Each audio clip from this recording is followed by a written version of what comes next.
बिस्मिल्लाहिर्रहमानिर्रहीम अस्सलामु अलैकुम जी। Welcome to another video. I hope you are doing well. So recently जो FGI EST की जो टीचिंग और नॉन टीचिंग स्टाफ्स की जो जॉब्स अनाउंस की गई थी और जिनका अभी रिसेंटली 2 अगस्त 3 अगस्त और 4 अगस्त को टेस्ट भी कंडक्ट किए गए थे और उनमें जो उनके जो कॉल लेटर्स हैं वो आना शुरू हो गए हैं। जो इंटरव्यू कॉल लेटर्स होते हैं वो आना शुरू हो गए हैं और इंटरव्यू कॉल लेटर्स के हवाले से EST के मोस्टली कैंडिडेट्स मुझसे डेली बेसिस पे पूछ रहे होते हैं, तो उनको मैं पहले भी ये बता चुका हूँ। जो FGI के जो कॉल लेटर्स होते हैं वो आपके जो टेस्ट होता है उसका रिज़ल्ट नहीं अनाउंस करते, वो आपको डायरेक्टली कॉल लेटर्स शेयर कर देते हैं, आपको डिस्पैच करते हैं आपके एड्रेसेस के ऊपर।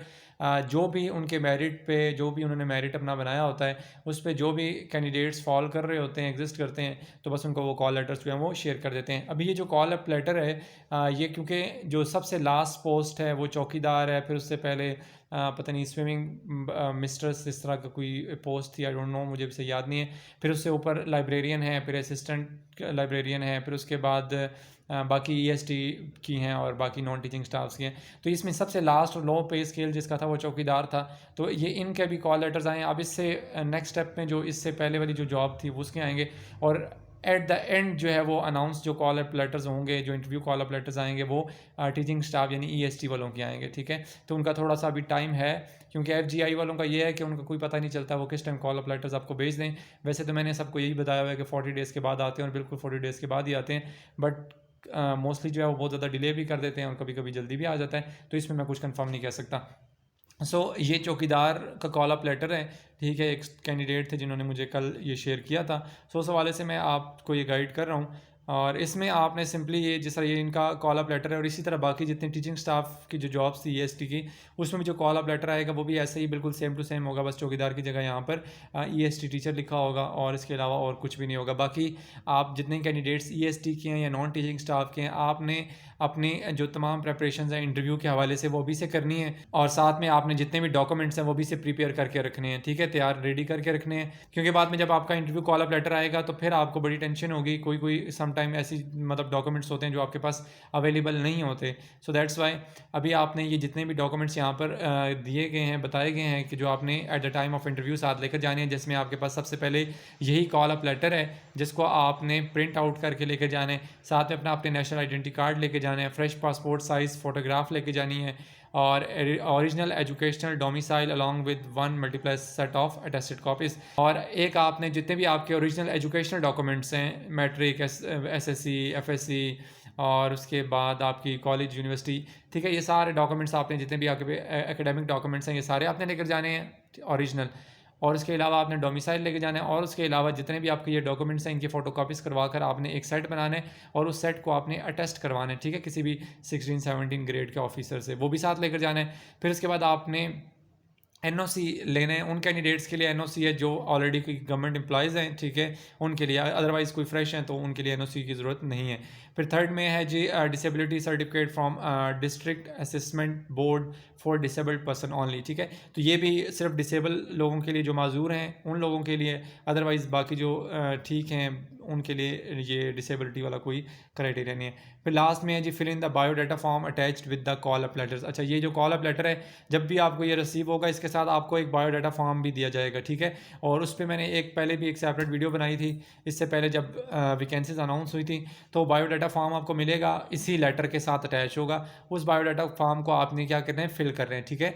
तो वो बायोडाटा फॉर्म आप फिल करेंगे and submit at the time of interview. तो वो बायोडाटा फॉर्म आप फिल करने के बाद अपने इंटरव्यू के टाइम पर आप अपने साथ लेके जाएंगे और फिर वो बायोडाटा फॉर्म आप जब इंटरव्यू के टाइम साथ लेके जाएंगे तो वहाँ पर आपने इसको सबमिट करवाना होगा।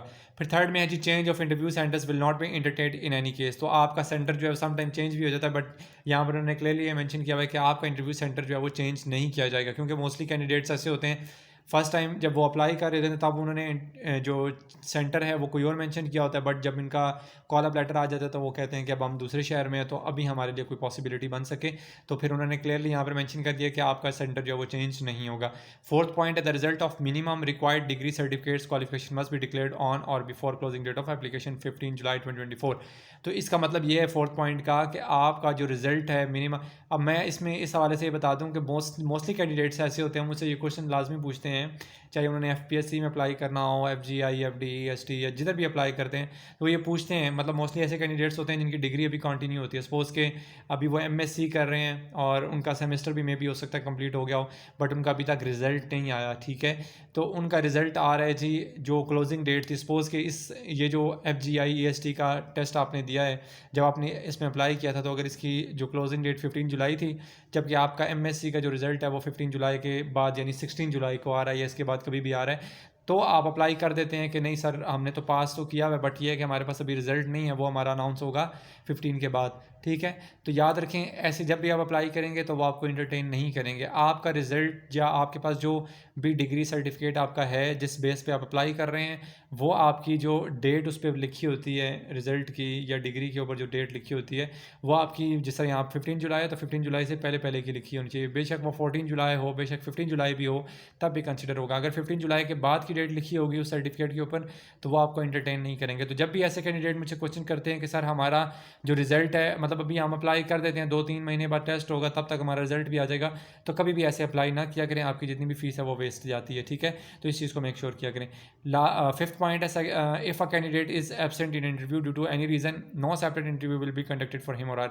अगर आप एबसेंट हो जाते हैं इंटरव्यू के दौरान, तो आपका कोई भी इंटरव्यू अगेन जो है वो कंडक्ट नहीं किया जाएगा। सिक्स पॉइंट है, this letter interview does not confer any right for final selection. तो ये जो इंटरव्यू लेटर मिला है, इसका मतलब ये नहीं है कि आपका इंटरव्यू लेटर आ गया तो अब आपका आप कंफर्म है कि आपकी जो फाइनल सिलेक्शन है वो भी होगी।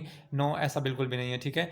तो क्योंकि इंटरव्यू पे भी डिपेंड करता है, एक एक सीट के लिए 3-3 लोगों को बुलाया जाता है, और फिर आप हिसाब लगा लें, फिर साथ 3-3 लोगों को बुलाया जाएगा, फिर ओवरऑल फिर वो मेरिट बनता है दोबारा से इंटरव्यू, फिर जिसका अच्छा होता है फिर उसके अकॉर्डिंग फिर वो आगे नेक्स्ट जो वो प्रोसीजर स्टार्ट होता है। सेवन्थ पॉइंट है, नो टीडीए, वो ये छोड़ दें इनके सब, ठीक है। तो ये आपका कॉल अप लेटर था जो मैंने आपसे शेयर कर दिया है। अब ये चौकीदार का हो, या ये ईएसटी वालों का हो, लाइब्रेरियन का हो, या नॉन टीचिंग स्टाफ का भी हो, और या टीचिंग स्टाफ का भी हो, सबका कॉल अप लेटर जो है बिल्कुल सेम होता है, एक जैसा होता है। सिर्फ ऊपर जो पोस्ट है वो डिफरेंट होती है, बाकी बिल्कुल एग्जैक्टली सेम होगा। और जैसे ईएसटी का जो रिज़ल्ट तो खैर नहीं आएगा, उनका जैसे ही लेटर डिस्पैच होंगे तो इंशाल्लाह मैं उस हवाले से डिटेल में वीडियो भी अपलोड कर दूंगा। और अभी इससे पहले जो लेक्चरर के जो अपॉइंटमेंट लेटर्स रिसीव हुए हैं जिन जिन कैंडिडेट्स को, उस हवाले से मैंने वीडियो तो अपलोड नहीं की, और इसलिए अपलोड नहीं की क्योंकि मुझे वैसे ये तो पता है, कंफर्म है कि आपके जो अपॉइंटमेंट लेटर्स थे लेक्चरर वाले कैंडिडेट्स के, वो डिस्पैच हो गए हैं, वो रिसीव भी हो गए हैं कैंडिडेट्स को अपॉइंटमेंट लेटर्स। बट मैंने इसलिए वीडियो अपलोड नहीं की क्योंकि मुझसे वो किसी कैंडिडेट ने शेयर नहीं किया लेटर, सो दैट्स वाई मैं वीडियो भी अपलोड नहीं कर सका, ठीक है। और इंशाल्लाह जैसे ही नेक्स्ट अब आपका interview call up later EST वालों का अनाउंस होगा या आपको डिस्पैच कर दिया जाएगा, तो मैं उस हवाले से डिटेल में वीडियो अपलोड कर दूंगा।